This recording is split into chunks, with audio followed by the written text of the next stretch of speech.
Good morning, folks, and in today's episode of the continuation of my political pitch recently about the welfare system in the Netherlands. Here are the two greatest stories of Japan. This is solid advice for a piece I've written before, shared with David Gregg.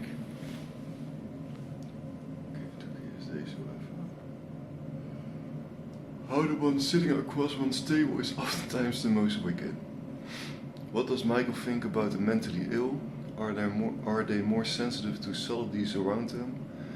What makes them talk to themselves, get paranoid and have delusions?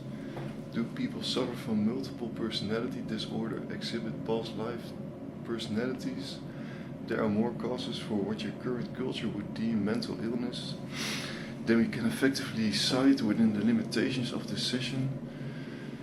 In most cases, however, the mentally ill are those fragments who suffer from either biological or neurochemical irregularities in the brain, hypersensitive fragments exposed to environmental stress or severe psychological trauma can also exhibit signs of mental illness. In extremely rare cases, some fragments may possess psychic sensitivity so great that they are unable to discern between physical and astral realities. This chaotic blend of the two realms usually results in total madness. Fragments who talk to themselves or experience delusions are usually just manifesting the inherent symptoms of their illness. On the other hand, those who have the ability to reach beyond the veil of the physical are often interacting with actual discarnates from the lower planes of the astral, which, while it is true that genetics can play a role in developing a mental illness, many fragments choose these lifetimes for the challenges they bring. Certain kinds of mania can also boost levels of creativity and insight, and although choosing a lifetime like this could be considered walking on a tightrope, some artistic or scientific-minded souls have chosen such incarnations in hopes of giving themselves an edge. Multiple personalities, on the other hand, are often subpersonalities or conflicting parts of self that seek to express themselves. These are not actual fragments from a past life coming true, but shadows, if you will, of previous overleaves or certain aspects from past lives that haven't been thoroughly assimilated, channeled by David Gregg.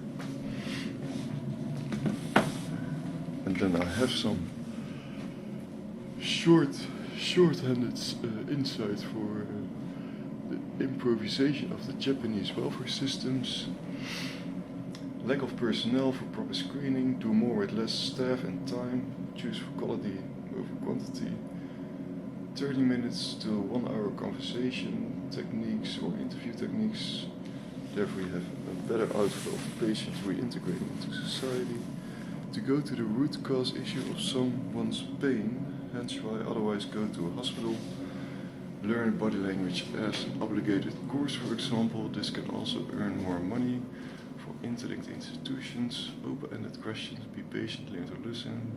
Hear the truth between the potential blur during psychosis, disturbed amphetamol individuals.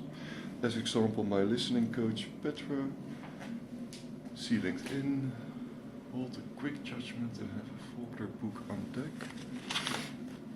Then after referring the correct folklore story, see what kind of mythological interpretation can be made, meaning that in every type of story there rings at least a bit of truth.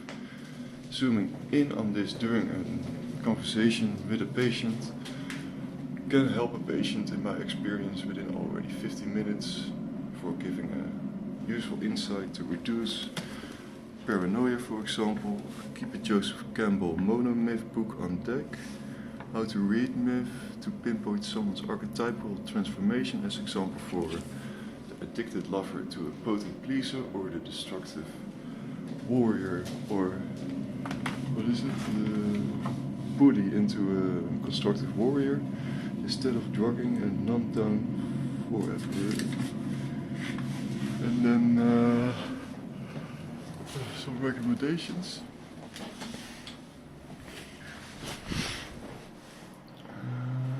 With medication, I would suggest to do at least 3-4 liters of liquid a day, because it's a dehydrating drug. There is long hospitalization in Japan. The hikikomori are the worst, apparently. create more negative externalities than positive externalities. Breaching someone's personal freedoms, physically, spatially, psychologically and spiritually. Breaching someone's personal freedoms is karmic level equaled on the level of murder and rape, and basically ruining someone's domain of freedom. Those in false power enjoy your resolution. Individually accumulated karmic debt, crime is committed, then sorry doesn't matter. Merciful path is the quickest for all parties involved. That requires at least sociocratic meetings if you want to have the ideal situation of having it resolved for all parties.